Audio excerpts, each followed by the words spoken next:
hardest workers in the room. And don't fuck the opportunity up.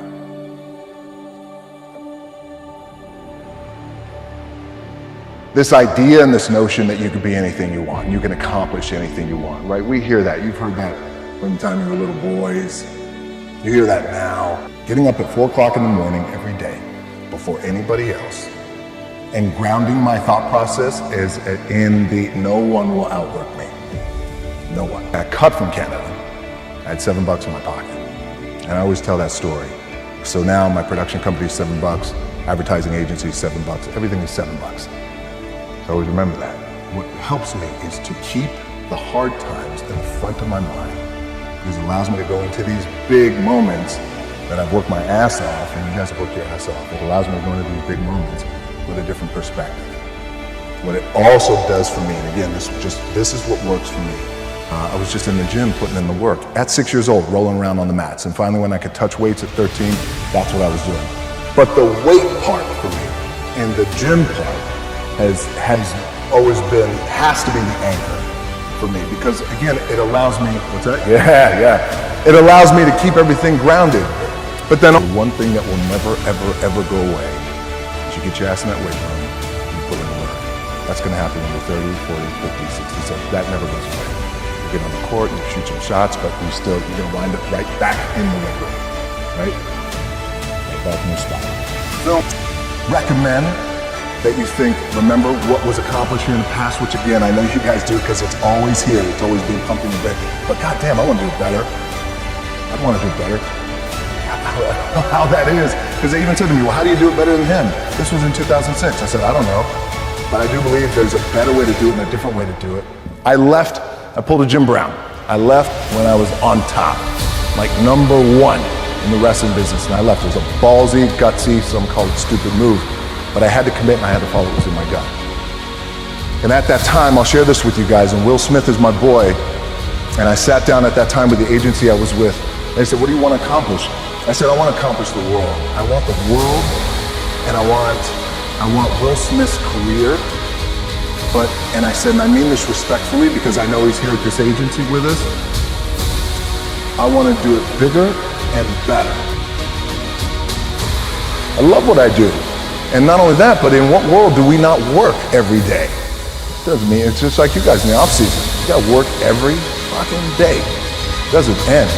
My back is up against this thing, you know, and I started to play angry, by the way, and I still play angry. My last match, Brock Lesnar, transitioned, and I realized if I had to be great at something, I wanted to be great in this world of Hollywood and movie making, producing and entertainment, I had to commit. And like you guys have to commit. Obviously, you commit to something, commit to the goal. So I quietly retired. 2 years later, I thought, what the fuck did I do in my career? Because my movies were not doing well. I was written off. It was like, around 2006, 2007, I was like, again, I pulled a Jim Brown. I left when I was on top, like #1 in the wrestling business. And I left it was ballsy, gutsy, some call it stupid move. But I had to commit and I had to focus on my gut. And at that time, I'll share this with you guys, and Will Smith is my boy. And I sat down at that time with the agency I was with. They said, what do you want to accomplish? I said, I want to accomplish the world. I want the world, and I want Will Smith's career. And I said, and I mean this respectfully because I know he's here at this agency with us. I want to do it bigger and better. And they looked at me like I had 3 fucking heads, and they were like, okay.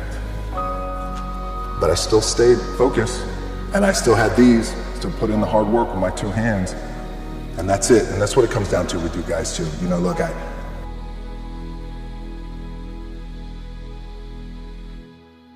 I'm sorry, Dad. Hey, never apologize for standing up for yourself. Oh, no, I wasn't apologizing about that. I was saying sorry because I lost. Listen, Dewey. Listen, I tell you this. You and I'll deal with those kids.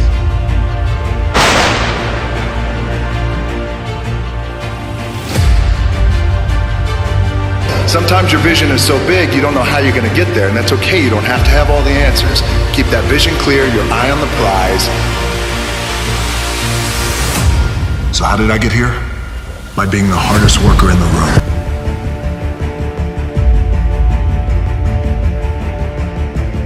He's gonna find somebody out there who's gonna work harder. Well, I don't know that. That might be bullshit, but I know no one is gonna be hungrier than I am.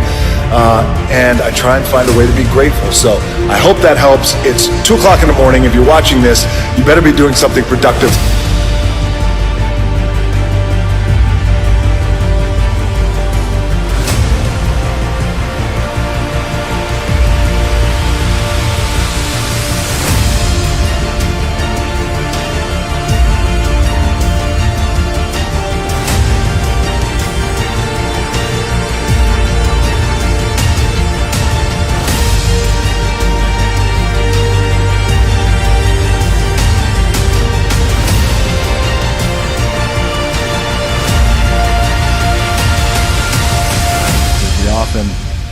Overestimate what we can do in a year, underestimate what we can do in decades. Overestimate what we could do in a year, underestimate what we could do in decades. And here I am, years later, decades later, here with all of you, distinguished guests, very successful, highly influential, all around the globe. And now I get to be that guy who is enjoying this blessing, because really that's what it is. We're all so blessed in this room.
He said it's one thing to be hungry, it's another thing when you're starving for greatness and starving for success. And I love that because it immediately clicked, it's in my DNA. I know what it's like to operate every single day, regardless of the success that I've been a lucky son of a bitch to achieve. I operate every day as if I'm starving, so keep starving.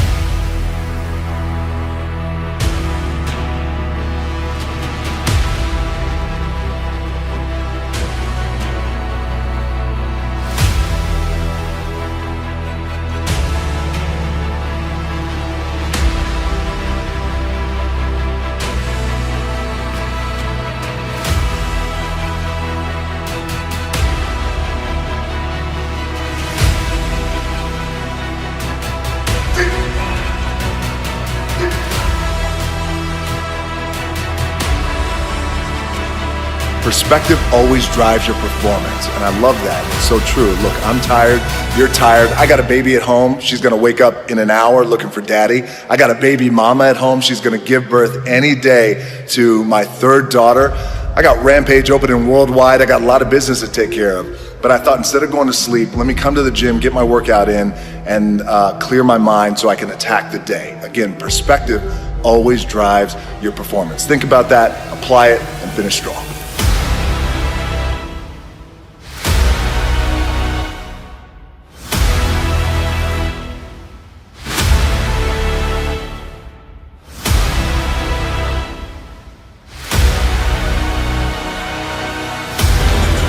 It's a great feeling to get in the gym in the morning, set a goal, and leave the gym knowing you accomplished it.